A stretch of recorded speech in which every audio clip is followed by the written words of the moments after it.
Intercultural communication is communication between people from different cultural backgrounds. These differences can include language, traditions, beliefs, values, and even the way people dress. Clothing is not only something we wear, it is also a way to express cultural identity and communicate who we are.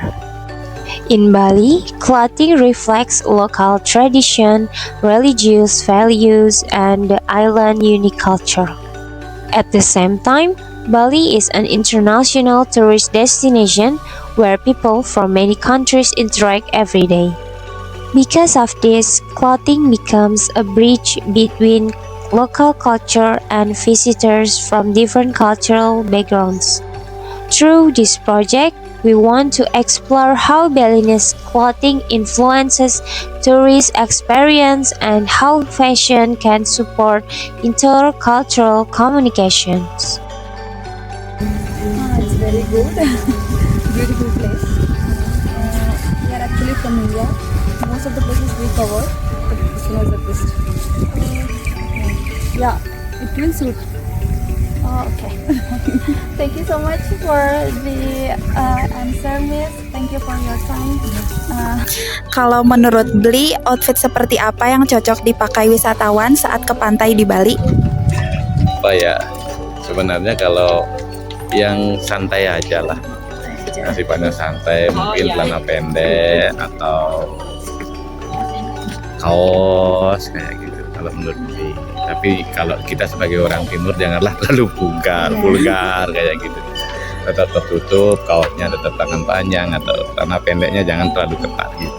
Kalau menurut adat ketimuran kita di Bali gitu, gaya berpakaian ke pantai. Jadi tidak menirukan gaya-gaya orang Eropa, gaya-gaya orang ya dari luar negeri lah, turis-turis yang suka berjemur di pinggir pantai. Ada saran dari Bli untuk wisatawan biar tetap cocok outfitnya di suasana semua tempat wisata di Bali? Saran sebenarnya jarang sekali, apalagi kalau saya bersentuhan langsung dengan wisatawan domestik ya, wisatawan Nusantara. Ya, kalau orang Bali sih tidak begitu menyarankan, menekankan pada para wisatawan harus gini berpakaian. Karena orang Bali itu udah biasa melihat yang terbuka, udah biasa melihat yang tertutup.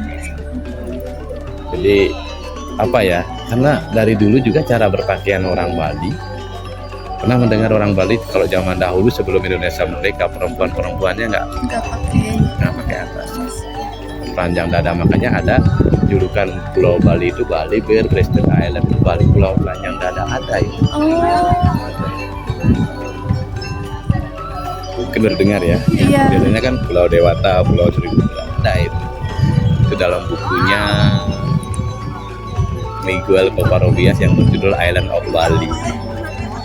Iya, kan banyak yang menulis tentang Bali. Salah satunya adalah Bali Pulau Telanjang Dada.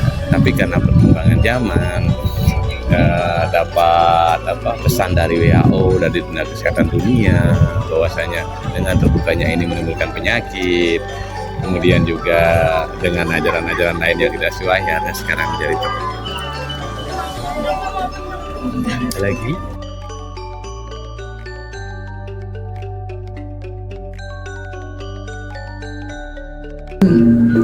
Ada yang namanya pakaian adat, ada yang namanya pakaian nasional ya. Jadi ketika kita melakukan kegiatan adat, apakah itu gotong royong, kan gotong royong di tempat ibadah itu, kemudian melakukan rapat atau melakukan persembahyangan. Nah itu memang sekarang sejak tahun 2018 kalau tidak salah itu sudah diperdakan, ada perdanya itu, di Perda 80 tahun 2018 tentang busana adat Bali, yang ada busana adat Niste, Alit, Madya, dan Agung. Nah, itu ada 3. Kalau busana adat alit atau niste, dia pakai ikat kepala yang laki ya, ikat kepala, baju, kemudian selendang dan kamban. Kambannya ini berapa ini? Berapa ini? Ini kan kampung namanya. Ini kamban ini aja, sarungnya aja. Jadi sarung, baju, kemudian pakai ikat di sininya, selendang, pakai udang. Kalau yang perempuan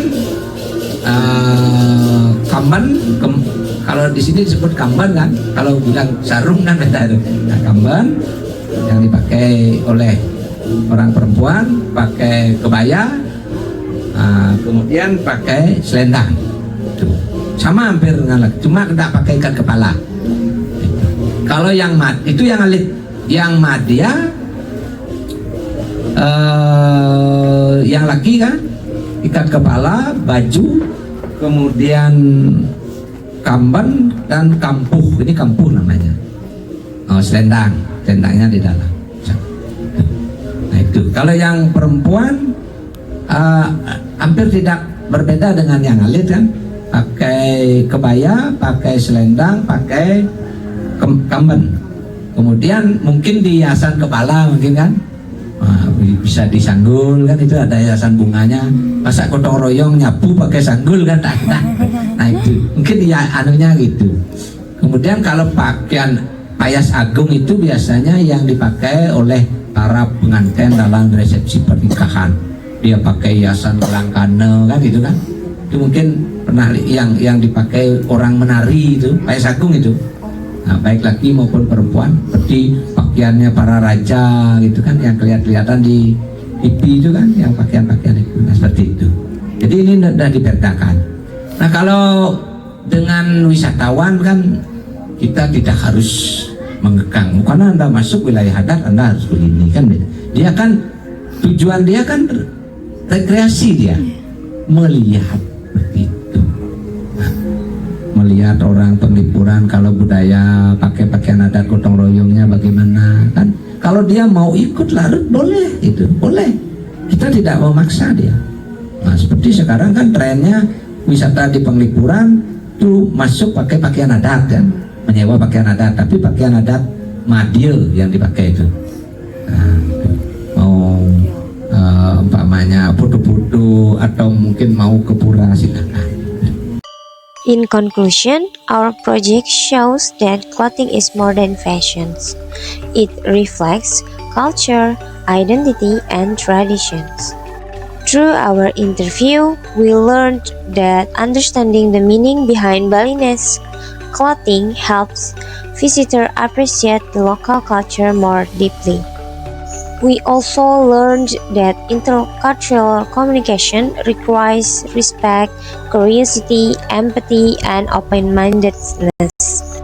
By appreciating cultural differences, we can build better relationships and create meaningful experience wherever we travel.